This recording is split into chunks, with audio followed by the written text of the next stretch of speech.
रात्रीचे 8 वाजलेत, आपण निवांत बसलोय आणि अचानक फोनवर एक मेसेज येतो. तुमचे मागील महिन्याचे वीज बिल न भरल्यामुळे आज रात्री 9:30 वाजता तुमची वीज कापली जाईल. बापरे, हे वाचून कुणाच्याही काळजाचा ठोका चुकेल. हो ना?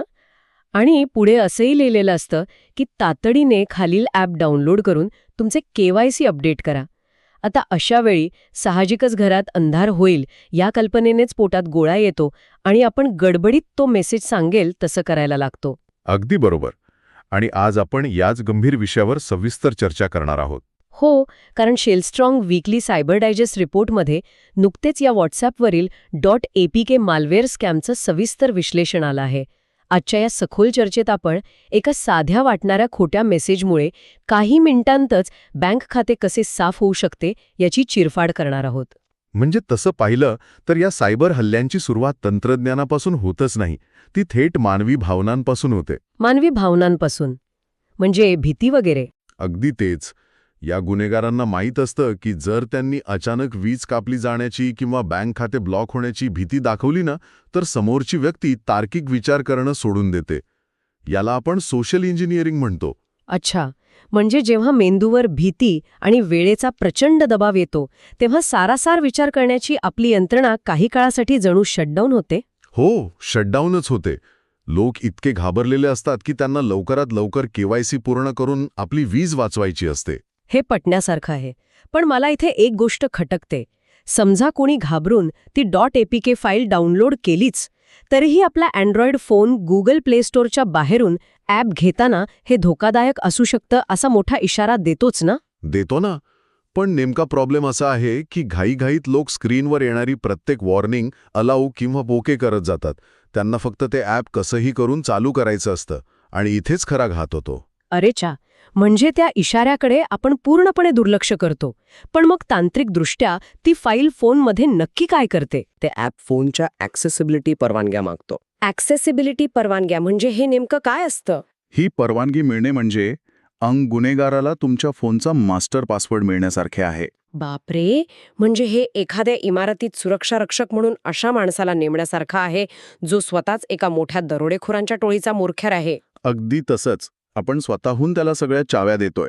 या ॲक्सेसिबिलिटीचा वापर करून ते मालवेअर ॲप रिमोटली तुमच्या फोनची स्क्रीन जशीच्या तशी पाहू शकतं. म्हणजे आपण जे काही टाईप करतोय ते त्यांना थेट दिसतं. हो, सर्व काही. तुम्ही काय टाईप करताय ते रेकॉर्ड करतं, सगळे SMS लपून वाचतं आणि सर्वात भयंकर म्हणजे तुमचे बँकिंग OTP चोरून थेट बँकिंग ॲप्समध्ये व्यवहार करू शकतं. हे तर खूपच भयानक आहे. म्हणजे आपण फक्त फोन बाजूला ठेवून बसलो आहोत आणि तिथे दुसरीकडे आपले खाते रिकामे होत असते. हो, आणि म्हणूनच जर त्यांच्याकडे फोनचा इतका पूर्ण ताबा मिळतो तर मग फक्त फोनच्या अँटीव्हायरसवर अवलंबून राहून चालणार नाही. मग हा धोका ॲप डाउनलोड होण्यापूर्वीच ओळखायला हवा. असे कोणते धोक्याचे इशारे आहेत जे आपण सहसा दुर्लक्षित करतो? 3 गोष्टी कायम लक्षात ठेवायच्या. पहिली गोष्ट म्हणजे अत्यंत घाई. जर एखादा मेसेज तातडीने करा, अन्यथा सेवा 2 तासात बंद होईल अशी धमकी देत असेल तर तो सर्वात मोठा रेड फ्लॅग आहे. बरोबर. म्हणजे जिथे घाई तिथे गडबड. आणि दुसरी गोष्ट म्हणजे व्हॉट्सॲपवर आलेली कोणतीही .apk फाईल.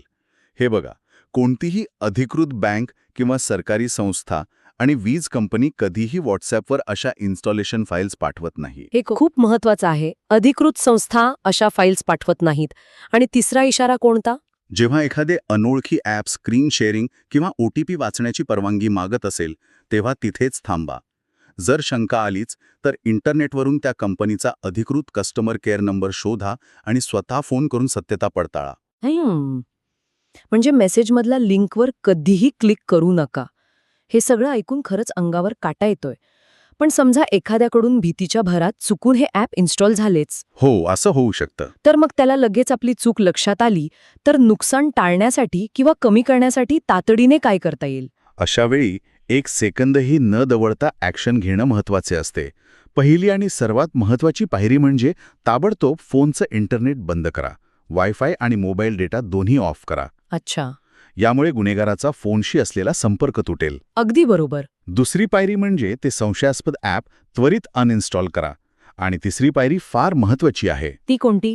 तुमच्या त्या बाधित फोनवरून काहीही न करता घरातल्या दुसऱ्या सुरक्षित उपकरणावरून किंवा लॅपटॉपवरून तुमचे बँकिंग पासवर्ड्स बदला. कारण तो फोन अजूनही पूर्णपणे सुरक्षित नसू शकतो, बरोबर ना? हो. आणि चौथी पायरी म्हणजे तात्काळ बँकेच्या कस्टमर केअरला कॉल करा आणि त्यांना खाते तात्पुरते गोठवण्यास सांगा. म्हणजे ॲप्स फक्त अधिकृत ॲप स्टोअरवरूनच डाउनलोड केले पाहिजेत आणि मेसेज वाचून घाबरून घाईघाईत कोणतंही बटन दाबता कामा नये. बरोबर. 2 मिनिटं शांत बसून विचार केला तर असे धोके सहज टाळता येतात. नक्कीच. पण ह्या सगळ्या चर्चेतून एक फार मोठा आणि अस्वस्थ करणारा प्रश्न निर्माण होतो. आजकाल स्मार्टफोन्स आपल्या संपूर्ण अस्तित्वाची एकमेव चावी बनले आहेत. आपली आर्थिक माहिती, आपली ओळख आणि खासगी आठवणी सर्व काही त्यात आहे. हो, हे तर खरे. मग जर एक छोटीशी फाईल हे सर्व एका झटक्यात हिरावून घेऊ शकत असेल, तर भविष्यात मोठे आर्थिक व्यवहार सुरक्षित करण्यासाठी आपल्याला या स्मार्टफोन्स व्यतिरिक्त एका वेगळ्या आणि पूर्णपणे ऑफलाईन उपकरणाची गरज भासेल का? की सर्व काही एकाच क्लिकवर मिळवण्याच्या या सोयीस्करपणाच्या हव्यासापोटी आपण स्वतःला कायमचे एका डिजिटल पिंजऱ्यात अडकवून घेतले आहे? यावर नक्की विचार करा.